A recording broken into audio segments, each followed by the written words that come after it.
En el tema 3 vamos a trabajar la partida doble y la ecuación patrimonial. Tema muy importante para complementar lo que vimos en el tema 2 en cuanto a al registro contable y las cuentas contables. ¿Qué vamos a reforzar un poco más en la partida doble? Algunos asientos contables, la ecuación patrimonial, los elementos de retención de IVA y de fuente que ya fueron de alguna manera visualizados en el tema 2.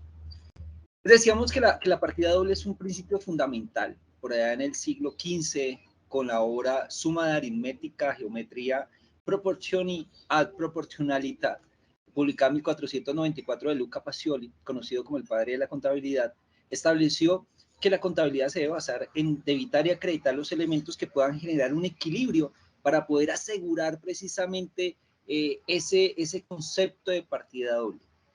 Partida doble se basa precisamente en un débito y un crédito que pueden estar compuestos por diferentes partidas, pero que deben contener naturaleza contraria y sumas que al final cada una de esas naturalezas me permite establecer sumas iguales. Por otro lado, tenemos entonces que hay diferentes tipos de hechos económicos: compra de mercancía, ventas de mercancía, costos de venta, devoluciones y descuentos, gastos y costos operativos y demás elementos que son claves. Cada uno de ellos son reconocidos por una partida contable que lo acompaña un código que van a encontrar en el Plan Único de Cuentas, teniendo en cuenta, lógicamente, las clases que de alguna manera establecimos en 1, 2, 3, 4, 5, 6, 7, 8 y 9, que son las clases de partidas que vamos a encontrar en los estados financieros.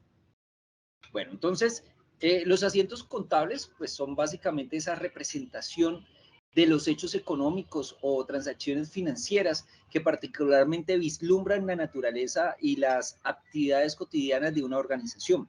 Entonces tenemos registros que son diarios y tenemos registros o asientos que son de ajuste, que son precisamente para poder determinar claramente cuáles son esos elementos que hacen parte de esas transacciones financieras. Aquí vemos un ejemplo de un asiento de registro diario de transacciones básicas, como es el registro de una venta en efectivo. ¿Cuál es el soporte documental? Pues una factura de venta, un recibo de caja y un comprobante de venta.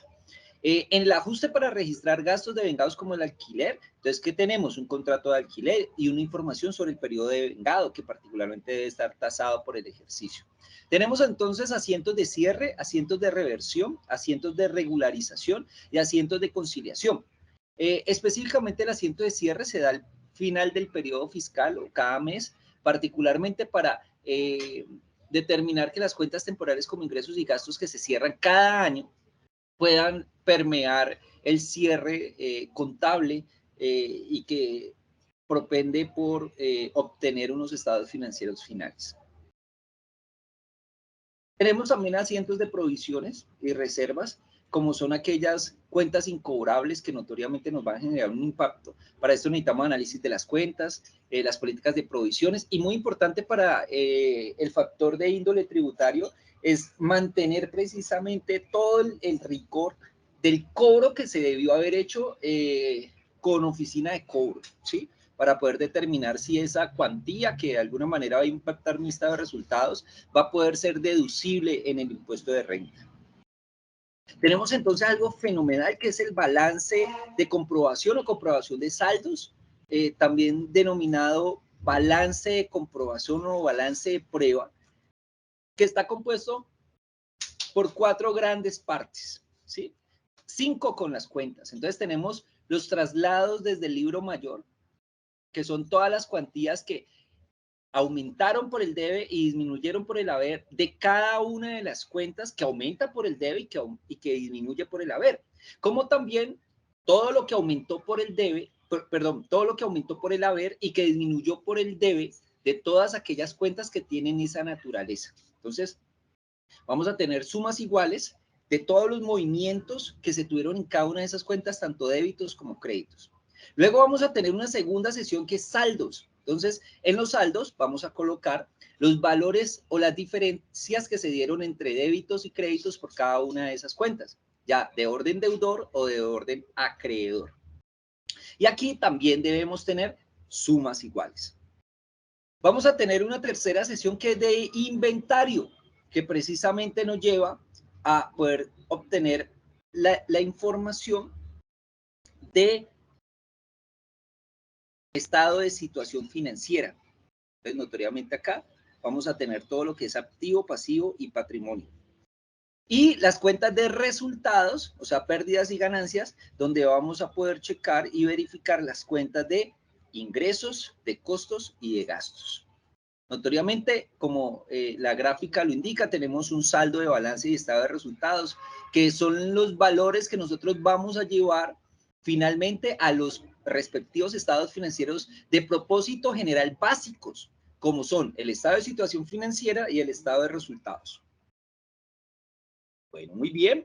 Ya viendo la estructura, vamos a poder desarrollar cualquier tipo de ejercicio con las prácticas que hemos dejado para que ustedes elaboren dichos ejercicios. Hay un instructivo que ustedes pueden seguir, como seleccionar las cuentas, obtener la información, comparar los saldos, identificar las diferencias, analizar las diferencias y ajustar o corregir los errores. Luego, conciliar nuevamente, generar los informes, revisar y aprobar, asegurar la documentación y hacerle seguimiento. Eso es lo que hacemos con los saldos de las cuentas. Importantísimo, asegurar la ecuación patrimonial, cuya fórmula es activos igual a pasivos más patrimonio neto. Es asegurarme, por ejemplo, que los estados financieros van a estar bien construidos, aunque es un principio básico del orden y de la organización de la contabilidad, no necesariamente determina que los estados financieros y los hechos económicos hayan quedado registrados adecuadamente. Entonces, ojo que para eso hay que hacer informes de auditoría, verificación y demás. La importancia de esta ecuación es que genera un equilibrio financiero, hay un control y verificación y toma de decisiones. Esto no quiere decir que yo particularmente pueda tener mucho más pasivo que patrimonio y eso tenga una repercusión positiva en la compañía, ¿no? Para eso hay unos indicadores financieros que están determinados precisamente para asegurarme, por ejemplo, que por lo menos yo tenga 2 pesos de activos por cada peso adeudado, para poder asegurar que pueda contrarrestar cualquier necesidad específica. Eso precisamente para identificar errores, para elaborar los estados financieros, medir la solvencia de la compañía y analizar correctamente hacia dónde va. La contabilización del IVA básicamente se da como una condición de impuesto agregado que se paga sobre el mayor valor agregado generado por el responsable del IVA. Recordemos entonces los tipos de sociedades de acuerdo a la tabla de tributación. Hay personas naturales que son no responsables de IVA. Hay personas naturales que son responsables de IVA, que vamos a tener que manejar de una forma adecuada. Y tenemos sociedades y sociedades con una capacidad de gran contribuyente y autorretenedor. Entonces, decíamos, el IVA está determinado en el artículo 420 del Estatuto Tributario, y aquí hay que tener mucho cuidado precisamente con el registro contable, poder saber qué tipo de bien es, qué tipo de servicio es, si está grabado, si es exento, si es excluido, y aplicar el manejo contable apropiado para ello. Recuerden que si es exento o excluido, pues usted no tiene que registrar ningún IVA, porque no lo tiene. Ya si es grabado a la tarifa general o al 5%, pues ese sí lo introduce.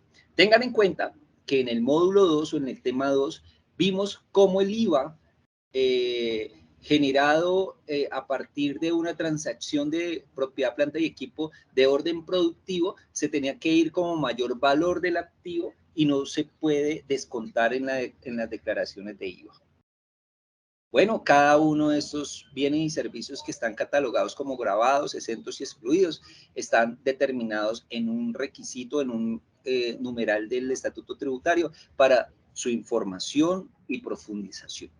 Aquí entramos a la retención en la fuente por IVA, determinado por el artículo 437-1 del Estatuto Tributario, que establece que se debe calcular el 15% sobre el valor del IVA, no sobre el valor de la adquisición o de la venta, no, es sobre el valor del IVA. Ese 15% se debe ir como una retención y es un valor que las empresas deben transferirle a la entidad fiscalizadora DIAN cada periodo que le corresponda a la declaración de IVA, ya sea bimestral o cuatrimestral. Los periodos de declaración precisamente están determinados por un nivel de ingresos en el año inmediatamente anterior o en el periodo anterior de 92.000 VTs que determinan si es cuatrimestral o bimestral. Aquí particularmente podemos ver la contabilización del IVA. Entonces, tenemos la adquisición de 3.000 artículos de textilería para la venta por la cuenta 143501, mercancías no fabricadas por la empresa. ¿Con qué naturaleza? Debe, 750.000 pesos.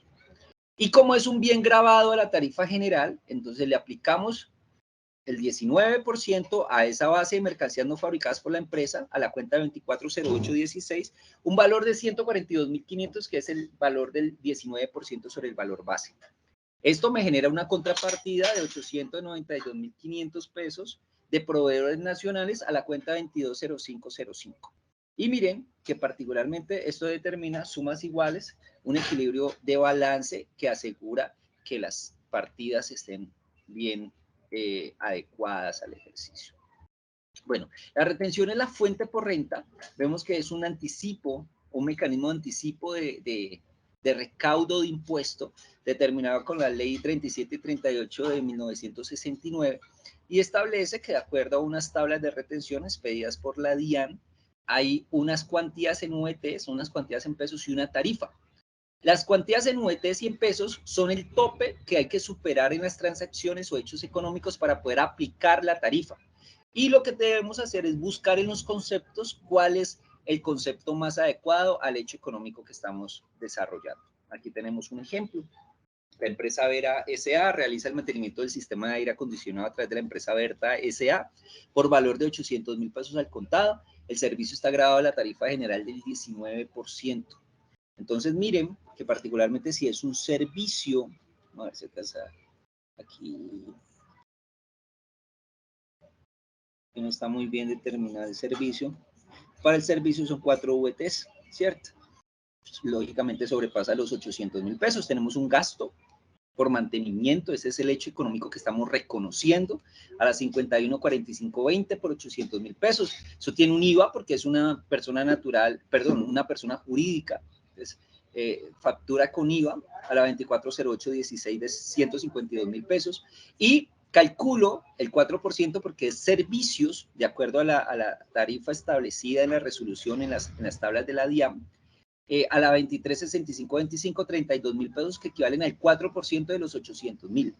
Y aplico el RTICA del 10 por 1000 por servicios a la 236802 por 8.000 pesos para que me genere una contrapartida, ya sabemos, sumas de débitos menos los créditos me da la contrapartida final, que es proveedores nacional, a la 220505 por 912.000 pesos. Y siempre asegurándome que tengamos saldos iguales o sumas iguales. Bueno, muy bien. Muchísimas gracias por su amable atención. Quedamos muy atentos precisamente a que este tema se siga desarrollando de una manera objetiva.